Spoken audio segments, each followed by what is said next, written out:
You know that feeling, right? You want to really get your head around something huge, like, say, humans actually living on Mars or the moon. But then you start looking into it, and the sheer amount of information, it's just overwhelming. It feels like drowning sometimes. Well, this is the deep dive. We sort of cut through that noise for you, help you get properly informed. And today, we're diving into space settlement. But maybe not the shiny, futuristic version you usually see. We're using Kelly and Zach Weinersmith's book, A City on Mars, as our guide. Yeah, this book is different. It's grounded. It looks at the messy realities, not just the dream. Exactly. Forget the glossy brochures. This digs into the actual nuts and bolts, and honestly, it's pretty eye-opening stuff. And the authors, Kelly and Zach, they're an interesting pair. She's a biologist. He's the cartoonist behind SMBC Comics. But together, they're a serious research team. Oh, yeah. They went to the conferences, talked to everyone, ended up with, 27 shelves of books and papers? Yeah. So they're definitely space geeks, but they bring this really valuable dose of realism to it all. So our mission here is basically to unpack what it would really take, to go beyond the hype and look at the feasibility, the implications, the stuff people often skip over. Get past the pretty pictures. Precisely. And grapple with the often overlooked problems. And a big part of why this is all bubbling up again now is pretty recent, actually. Right. Since the mid-2010s or so. Yeah, the cost of just getting stuff into space has plummeted. It's a total revolution compared to, say, the Apollo era. Back then, the dreams of moon bases were huge, but the cost, astronomical. Most plans just fizzled out. But now, with cheaper launches, those old ambitions, they're back. Big time. Okay, so where do we start unpacking this? The book hit something I bet most people, including me initially, kind of gloss over. Space law. Space law. Yeah, I sort of assumed it was just the Wild West up there, no rules. That's what you'd think. But nope, there's actually a whole established field of space law, complete with dedicated space lawyers. And apparently they get a bit frustrated that the more enthusiastic space settlement folks tend to just ignore them. Huh. So what's the basic rule? The foundation is the Outer Space Treaty, the OST. And its core principle is that space is a commons, like the high seas, kind of, meaning no nation can plant a flag on the moon or Mars and say, this is ours. No territorial claims allowed, period. Okay, that makes sense. Like Antarctica, sort of? Sort of, yeah. But here's the twist the Weinersmiths point out. The common interpretation now, especially the U.S. one, is interesting. How so? While you can't claim the land, there's nothing really stopping you from using the surface pretty much however you want. Wait, really? As long as you don't formally claim sovereignty, yeah. They make this great joke legally. They could probably write, the moon belongs to the Weinersmiths in giant letters visible from Earth, as long as they didn't actually try to, register the deed with the UN. That seems like a recipe for problems down the line. If everyone can use it but no one owns it, especially prime real estate. Exactly. That's the potential crisis. Yeah. The OST worked okay when it was just flags and footprints, it may be a science experiment. But now, with modern tech, geopolitics, multiple countries and private companies eyeing the same resources, like water ice on the moon. Yeah, you can see how that could get tense fast. And the book mentions this 2022 Defense Innovation Unit report. Kind of sobering. What did it say? Basically argued we're already in a new space race, this time with China. Not just for prestige? No, this report says it's focused on establishing permanent human settlements off-planet and building a real space economy. Wow. So that legal ambiguity we just talked about, it suddenly feels a lot more dangerous if multiple players are racing to set up shop without clear rules. That's the worry. The old rules might just not be enough for this new era. It could be a major source of friction.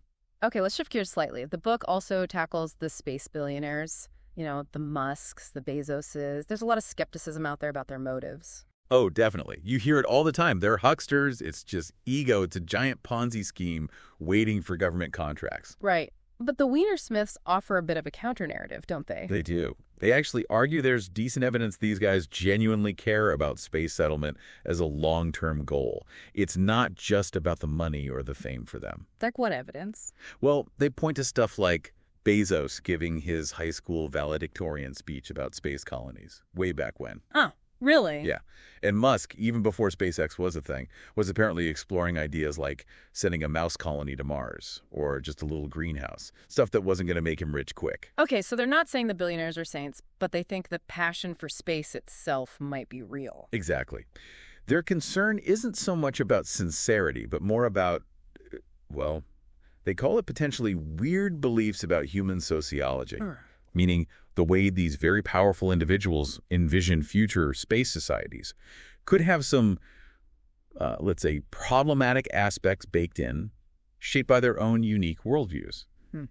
The worry is how those beliefs might negatively shape the future if they get implemented on a grand scale. Right. It's not if they want to go, but how they plan to live once they get there. That's a subtle but important distinction. Precisely. Okay, so let's get into the core arguments for space settlement, especially near term. The book tackles a few common ones and finds them wanting. Yeah, they systematically go through the bad arguments, as they call them. Yeah. First up, the idea that space is our lifeboat if things go south on Earth. Global warming, nuclear war, giant asteroid. The backup planet idea seems logical on the surface. Except, as the Weinersmiths point out, space is vastly more hostile than even a severely damaged Earth. Right, like even post-apocalypse Earth, you can probably breathe the air, find some water, not so much on Mars. Exactly. Survival here might be tough, but possible. Survival in space requires incredibly complex, constantly maintained, Earth-reliant technology. We're nowhere near self-sufficiency out there in the short term. A damaged Earth is still paradise compared to Mars or the Moon without a habitat. Okay, lifeboat argument debunked. What's next? The idea we can save Earth's environment by moving heavy industry and maybe even lots of people off planet. This sounds good in theory. Less pollution here. The scale just kills it, though. They throw out this statistic. Yeah. Just to keep Earth's population stable, never mind reducing it, you'd need to launch and house 220,000 people off-world every single day. Wow. Okay. Yeah, the logistics of that. It's mind-boggling, just the energy required. Unimaginable with current tech. So that one's out for the foreseeable future. What about the more philosophical one, the Carl Sagan idea that it's just in our nature to explore, to push boundaries, that wanderlust argument? It's appealing, right, that sense of destiny. But the authors argue it's not really a clear, actionable reason on its own. It's more of a feeling. And not everyone even agrees how to act on it. Exactly. Even within the space community, there's tons of disagreement.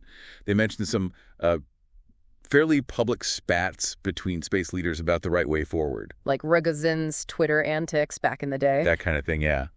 And historically, big space cooperation happens when countries are already getting along on Earth.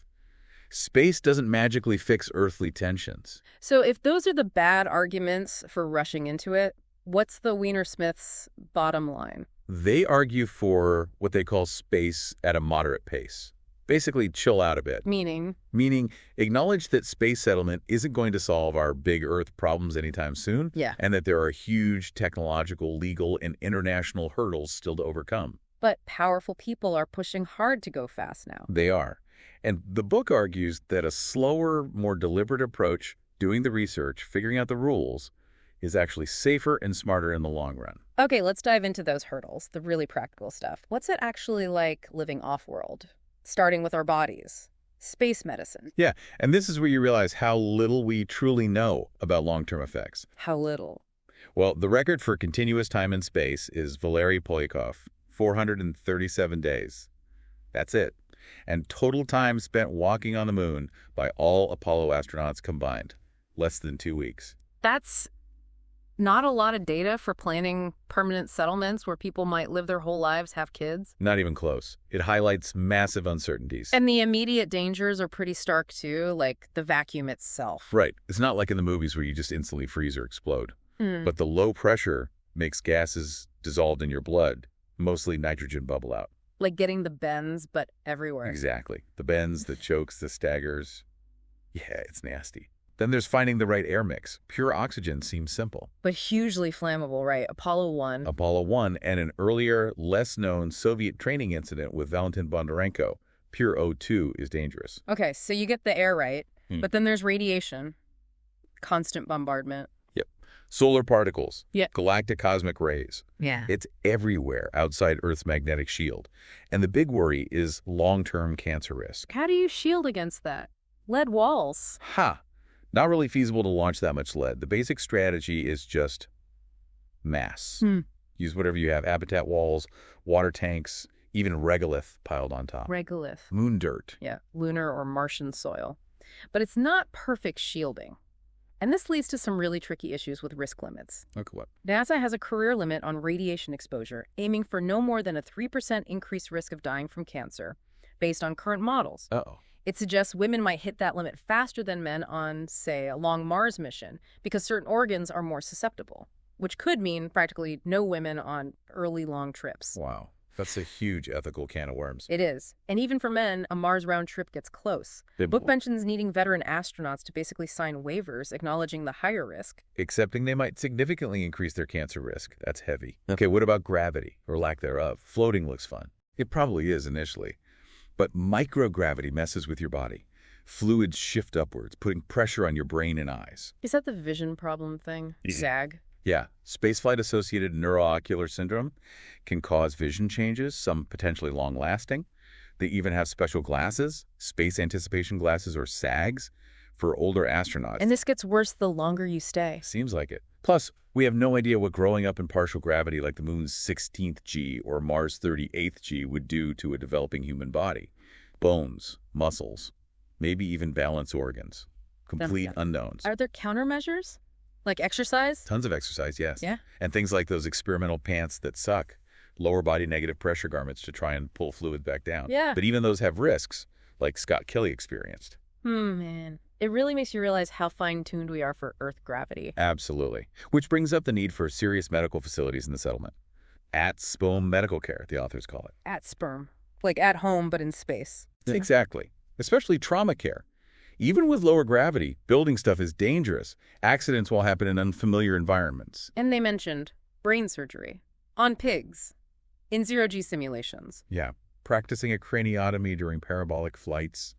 It sounds wild, but it shows they're thinking about the need for complex medical procedures far from Earth, where you can't just call an ambulance. Okay, the physical side is rough. What about the mind? Space psychology. Is everyone going to go crazy cooped up on Mars? It's often the trope, right? Yeah. Either everyone's fine, super astronauts, or they descend into madness. The Weinersmiths suggest a third way. Which is? Mental illness rates might actually be pretty similar to Earth's. The real problem is that early settlements won't have the established therapists, psychiatrists, support networks we have here. So not space madness, just regular human problems in a place with zero mental health infrastructure. Pretty much. Building that support system from scratch, off-world, is the challenge. They also challenge that idea that only loners or antisocial types would want to leave Earth forever. Yeah, they point out that astronaut selection historically screened for psychological stability and teamwork in adults. The big unknown isn't the first generation. It's the kids born there. Exactly. How do you screen or support kids growing up in such an unprecedented, isolated, high-risk environment? We have no clue. Even for current astronauts, there are challenges. Despite the support systems talking to celebrities, Netflix on the ISS. Right. They mentioned John Blaha experiencing moderate depression on Mir, Taylor Wang having a moment over faulty equipment. These things happen even to highly trained people in relatively short missions. And there was that line, astronauts are liars. What was that about? Yeah. It refers specifically to psychological screening. Eileen Cullen shared a story about nearly getting rejected because of a misunderstanding on a questionnaire. It highlights how subjective and potentially inaccurate the whole psych screening process can be. People might hide things to get selected. Makes sense. You wouldn't want to admit feeling down if it could cost you your dream trip. Precisely. And the authors are skeptical that those Earth-based simulations living in a dome in Hawaii or whatever really replicate the psychological pressure of a long-term, high-stakes space life. There's no real risk in the simulation. So again, this feeds into their wait and go big idea. Don't send tiny crews out until we understand the cognitive effects better. Yes. We need more data. Sure. And they argue for building local mental health care into the settlement plan from the start. Doctors, therapists, maybe even ways to produce necessary medications locally, since Earth-made drugs might degrade in space. Okay, so location. Where could we actually build these settlements? Moon and Mars are the main contenders, right? Yeah, they quickly sideline places like Venus, too hot, Mercury, too extreme, outer planet moons, too far, too weird. It comes down to where's the least lethally hostile place nearby. And that leaves the Moon and Mars. Let's start with the Moon. Big advantage. It's close. Super close, relatively speaking. Constant distance, only a few days travel. That's huge for logistics and emergencies. But the downsides? Big ones. Massive temperature swings between lunar day and night. No atmosphere at all. High radiation. Not much readily available carbon, which you need for, well, lots of things. And that dust, the regolith. Yeah, you mentioned the dust. That sounds nasty. It really is. Superfine, sharp, abrasive, gets into everything, wears down equipment, potentially causes serious lung problems like silicosis if inhaled long term. It's a major engineering and health challenge. So, close but harsh. What's the case for the moon then, besides proximity? Location is key. It could be a staging post, but the really exciting potential the book highlights is lunar lava tubes. Underground tunnels left by ancient volcanoes. Exactly. These could be huge, stable structures, naturally shielded from radiation and temperature extremes, stable, almost Earth-like temperatures inside. If accessible, they offer ready-made, protected spaces for habitats, a massive head start. Wow, okay. Natural caves in space, that's cool. But resources are still an issue. Yeah. The main known valuable resource is water ice, mostly found in permanently shadowed craters near the poles. It's finite, it's in specific spots, potential for conflict over access. Got it. Okay, on to Mars, the red planet. More popular in sci-fi. What are its challenges? Still has toxic dust, though maybe different from the moon's. Big planet-wide dust storms can block sunlight for weeks. And the big one, travel time. We're talking 6 to 9 months each way, and only during specific launch windows every couple of years. Oof. No quick trips home. Makes emergencies terrifying. And less sunlight too, right? Yep. Further from the sun, plus the dust storms, solar power is less efficient. So with all that, why Mars? What's the appeal over the moon? Resources, basically. Mars has way more of the key ingredients for life support and potential industry right there on the surface or subsurface. Like what? Carbon, nitrogen, hydrogen as water ice, oxygen, locked in minerals and CO2 atmosphere. It has significant water ice deposits, not just trapped in polar craters. Theoretically, it's much closer to being self-sufficient down the line. And maybe a future base for asteroid mining, they mentioned. Yeah, that's a longer-term potential advantage if asteroid mining ever becomes a thing. They also briefly mentioned space stations, right? Open space settlements. Yeah, the big rotating cylinders, O'Neill cylinders, that kind of thing. They admit they're incredibly cool. But essentially, space settlement on hard mode. Way more complex to build and maintain than a surface base. Still, they could have niche advantages, like maybe microgravity manufacturing, though that's unproven at scale. Or maybe orbital nurseries if partial gravity turns out bad for babies. That's one speculative idea, yeah. A very complex solution to a problem we don't even know exists yet. Okay, so assuming we pick a spot, what absolutely has to work for people to survive long-term? Life support. Closing the loop. Crucial. You can't rely on resupply missions from Earth forever for basics like air, water, and food. It's too expensive, too risky. Settlements need to be highly self-sufficient in the fundamentals. Food seems like a big one. I imagine it's not just freeze-dried packets forever. Hopefully not. Early space food was rough. Things got better on space stations, especially the Russian segment had more variety. Yeah. But yeah, you need to grow food locally. And space toilets. Probably not glamorous. Definitely not. Complex machines dealing with zero-G physics. But necessary. Growing plants seems key then.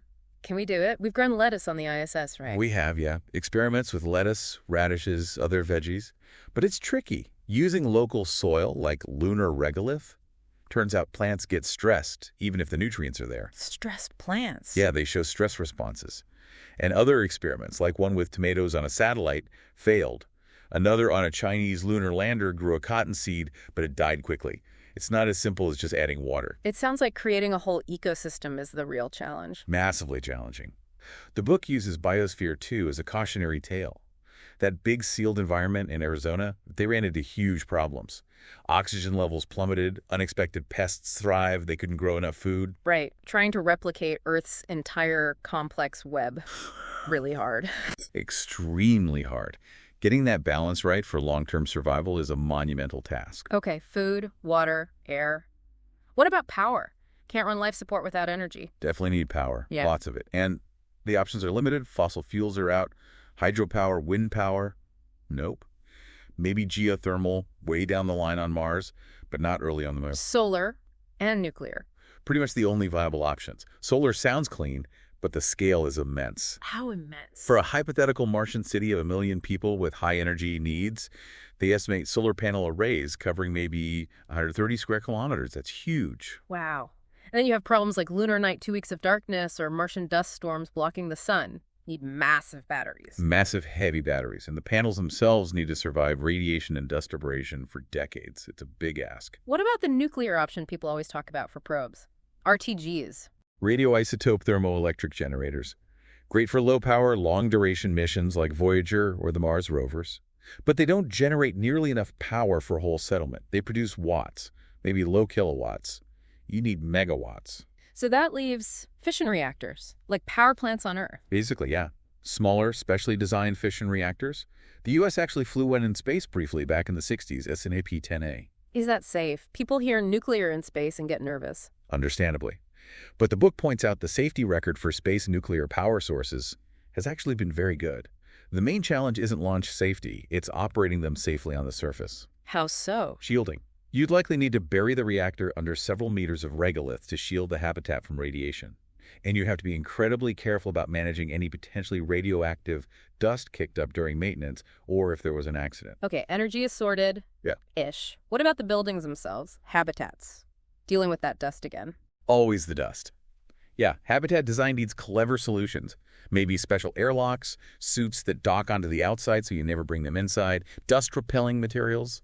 It's a major focus. And this is where those lava tubes come back in. Exactly. If you can find a sealed, stable lava tube, that's potentially an incredible foothold. You're already shielded. You could build inside it, maybe even pressurize large sections eventually, without needing massive, heavy radiation shielding or complex airlocks everywhere initially. Yeah. It simplifies things enormously. Right. Build inside the natural shelter. Makes sense. Okay, moving to a really fundamental, maybe sensitive topic. Yeah. Space babies. Yeah, this is where the unknowns really stack up. Reproduction off Earth. What are the main worries? Well, radiation effects on sperm, eggs, developing fetuses, huge concern. And then the gravity cushion again. What does zero-G or low-G do during conception, pregnancy, childbirth, and childhood development? We have zero data on pregnancy in space. None. Have people proposed solutions, like spinning pregnant people around? Yeah, ideas like dedicated centrifuges for pregnant settlers to get periodic doses of artificial gravity. But that adds immense complexity and assumes it would even work or be safe. This seems like another strong argument for the wait-and-go-big approach they advocate. Absolutely. They argue strongly against a gradual bootstrapping approach where small crews just try to make babies early on. Why? Because the risks are totally unknown and potentially huge. They argue we should wait until we have much better understanding and the ability to provide robust medical support and a safer environment from the get-go. Rushing, it seems unethical, given the potential consequences for the first spaceborne generation. Right. Don't experiment on babies in space until you absolutely have to and have the means to support them properly. That's the core ethical argument. Okay, let's loop back to where we started. Space law and governance. It seemed like an afterthought early on, but the authors stress its importance now. Hugely important. They mention Hermann Oberth, one of the fathers of rocketry, consulting on Fritz Lang's 1929 movie Woman in the Moon, and how even then the legal side wasn't really considered. It developed much later than, say, air law, which established national airspace pretty early. Much later. And the Outer Space Treaty, while foundational, is deliberately vague in many areas.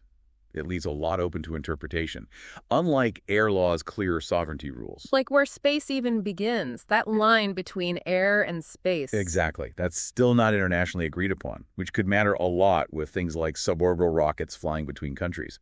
And we've seen the OST violated in spirit, if not letter. How so? Major space powers destroying their own satellites, creating tons of dangerous debris. That clearly violates the principle of not causing harmful contamination or interference. So the treaty says no claiming nations. Right, no national sovereignty claims on celestial bodies. And nations are responsible for what their national citizens' companies do in space. They had that funny KLC example. Yeah, illustrating that even corporations can't just claim territory. But the recourse. If you think another country is doing bad stuff in space, under the OST, you can basically just request consultation. Not exactly strong enforcement. Not really. And the current interpretation says nations do keep sovereignty over the stuff they put in space. Satellites, landers, even space junk technically still belongs to whoever launched it. Which led to that weird claim about someone owning land under a rover. Yeah, some eccentric examples testing the boundaries.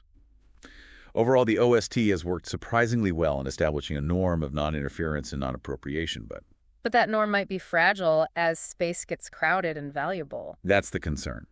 which is why there was an attempt to create a stronger treaty, the Moon Agreement, in the 70s. What happened with that? It basically failed. Major spacefaring nations, including the U.S. and Russia, never signed or ratified it. Why not? Big sticking point was the concept of celestial bodies being the common heritage of mankind, which implied some kind of international regime for resource exploitation, maybe sharing the benefits. Many countries weren't keen on that. Interesting. The book then goes into some darker territory, survival homicide. Yeah, some chilling thought experiments by legal scholars like Robert Friedus and others, considering extreme scenarios. If you're on a tiny isolated outpost and life support starts failing, resources run out. What are the legal and ethical limits? That quote about a spaceship being a platform occupied by hungry people surrounded by temptation. Yikes. It highlights the stakes in these isolated environments. Yeah, definitely.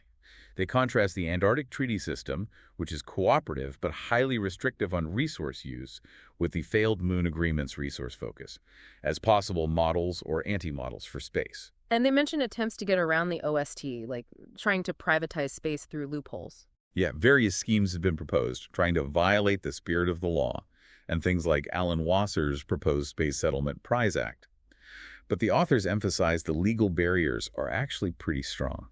So that whole idea some people have, Musk can just go to Mars and declare independence, make his own laws, the treehouse theory of space law. Yeah, the book pretty firmly refutes that. It's way more complicated. What about creating actual independent space states, like Asgardia? They analyze Asgardia using the standard criteria for statehood from the Montevideo Convention. You need a defined population, territory, a government, and the capacity to enter into relations with other states. And Asgardia falls short. On pretty much all counts, especially territory and meaningful international relations, it hasn't achieved recognition. Is there any path to recognized independence? Maybe remedial secession? Like if Earth governments were being truly oppressive to a space colony? That's a theoretical possibility, drawing parallels to cases like Bangladesh. But it's incredibly complex, requires extreme circumstances, and there's zero precedent in space law. Even on Earth, secession is rarely recognized smoothly. Look at Northern Cyprus. So, bottom line on space law. Building an independent nation in space is going to be really, really hard, legally and politically. Extremely hard. Don't expect independent Mars republics recognized by the UN anytime soon. Okay, shifting from high-level law to the practical structure of early settlements, the book suggests they'll likely be company towns. That seems the most probable model, at least initially. Run by SpaceX, Blue Origin, or whoever builds the first bases. And that immediately brings up the power dynamics. Like historical company towns, Appalachian coal towns, Soviet monotowns. Exactly. They draw parallels, noting the often harsh conditions and lack of worker power in those places. Though they also point out companies didn't always want to control everything. Sometimes they preferred third-party providers for housing, etc. But the key difference in space is Labor mobility. It's essentially zero.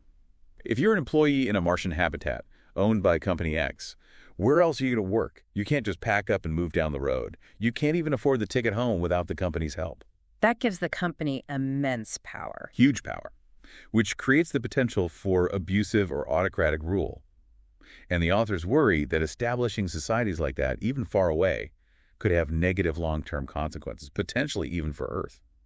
Which again ties into The wait and go big idea. Start with enough scale and resources to ensure basic economic freedoms and provisions from the outset, rather than building a society entirely dependent on one corporate entity. Okay, another fundamental for long-term population. How many people do you actually need for a sustainable, independent settlement? It's not just Adam and Eve, right? Definitely not. You need genetic diversity to avoid inbreeding problems down the line. The book brings in the concept of effective population from conservation biology. Effective population, what's that? It's not just the total head count. It's the number of individuals actually contributing unique genes to the next generation. They use this funny example. The all-fraternity moon base. Yeah. A settlement of 100 people, all from the same fraternity, lots of people, but very low effective population because they're all closely related genetically. So you need diversity. How many people does that actually translate to? Estimates vary wildly. Some say a few thousand, others argue you need tens of thousands for long-term genetic health without active management. It depends on the assumptions. Are there tech fixes, ways to boost diversity without needing 10,000 people right away? Possibly. The authors mention things like bringing vast stores of freeze-dried sperm and eggs from Earth archaeology, they call it, or maybe even artificial wombs someday, though that's very speculative. Using stored gametes could significantly increase genetic diversity from a smaller starting group of adults. Like those mouse pups born from sperm stored on the ISS. Exactly. That was a proof of concept that freeze-dried gametes can survive space conditions. Okay, nearly there. One last big, slightly scary topic. War in space. Is it inevitable? Well, interestingly, the authors note that space has been remarkably peaceful so far, despite Cold War tensions and early weaponization fears. Why is that? Partly, the environment itself makes traditional warfare difficult. Space is huge, orbits are predictable, and crucially, blowing things up creates debris, which is dangerous for everyone, including the attacker. Mutually assured destruction via Kessler syndrome, almost. So less likely to see Star Wars-style dogfights. Probably not. The bigger risk, they argue, is conflict in space triggering or escalating conflict on Earth. Interfering with satellites, attacking ground stations, they could destabilize things quickly. How might a space war actually start then? They discuss a couple of international relations theories. One is commitment problems, like the Thucydides trap, a rising power, say China, challenging an established one. The U.S. creates instability and mistrust, making conflict more likely, potentially starting in space. Okay. What else? Another is issue indivisibility. Fighting over something seen as zero-sum, like maybe prime lunar real estate or crises of miscalculation, where accidents or misunderstandings escalate uncontrollably. And those anti-satellite weapon tests don't help. Definitely not. They generate huge amounts of long-lasting debris and signal aggressive intent, increasing mistrust and the risk of miscalculation. So the main threat isn't necessarily space battles, but space incidents spilling back down to Earth. That seems to be the more credible near-term risk, yeah.